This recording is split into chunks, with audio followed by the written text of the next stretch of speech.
how I became a Christian. Actually, I grew up in a Christian family. My parents, my father and my mother and all my brothers and sisters are all Christian. I come from the Episcopal Church of the Sudan, that is in Quartz Anglican Church. So we are brought up in a Christian family. We are all baptized and we are all confirmed. And I don't remember a day I miss not going to church, because my mother would not allow me to stay at home and my father.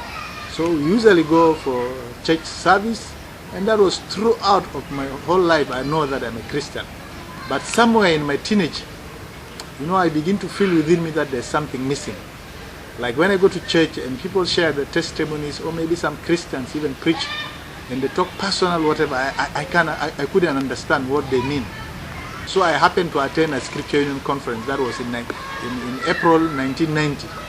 So in that conference, I got young men who are almost of my age.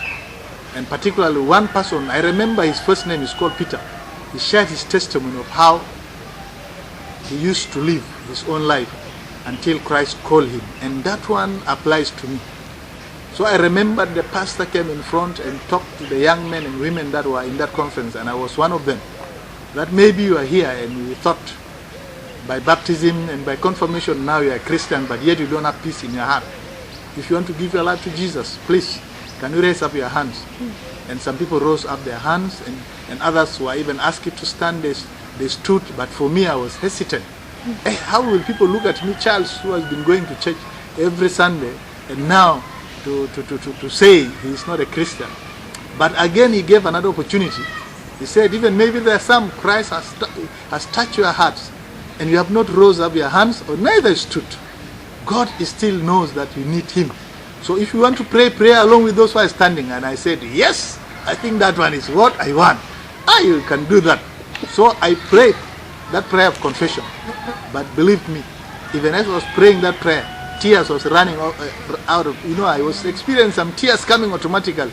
I could take my handkerchief and wipe them, but still they were coming, and that was how Christ changed my life.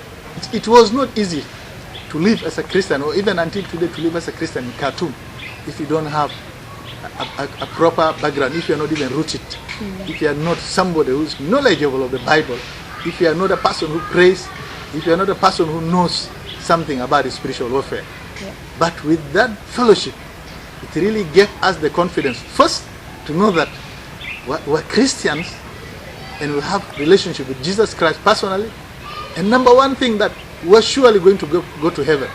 And that assurance gave us the ground that whenever we meet a Muslim, we are ready to share with him and always to leave him a challenge that, yes, you talk of God, but the God that you're talking of is general.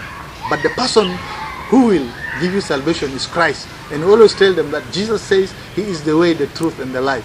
No one comes to the Father except through him. And the Father, you're always saying Allah, Allah, Allahu Akbar, and always pray 5 times. Without coming into contact with Jesus, you will never see this Allah that you're ever shouting with. But here in Juba, we can even decide as a church, go and evangelize anyone. We don't need any permission, unless it's a big gathering. But otherwise, like evangelizing in market, evangelizing in refugee camps, or maybe in displaced centers, or maybe in the markets, or in public places, even in the street, is, I think, to me, is an opportune time. It is an opportunity, and it's a God-given, that experience of Monrovia, you could even apply it here in Juba, and it can become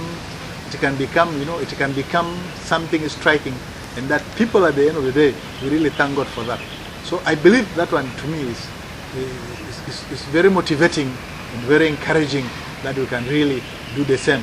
That stratified evangelism is very effective, and it can be applicable in our town in Juba. AE is doing something effective and something powerful and something that is touching the personal lives of people, individuals' life, and changing them from the type of life they used to live, the life of darkness, into light, into the light of Christ.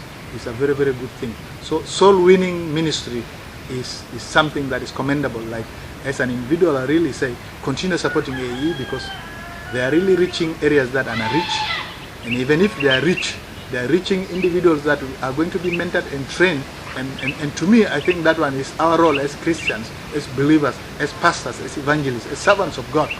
It is not enough for me to know Christ and to preach Christ, but I would also want others after me to preach Christ.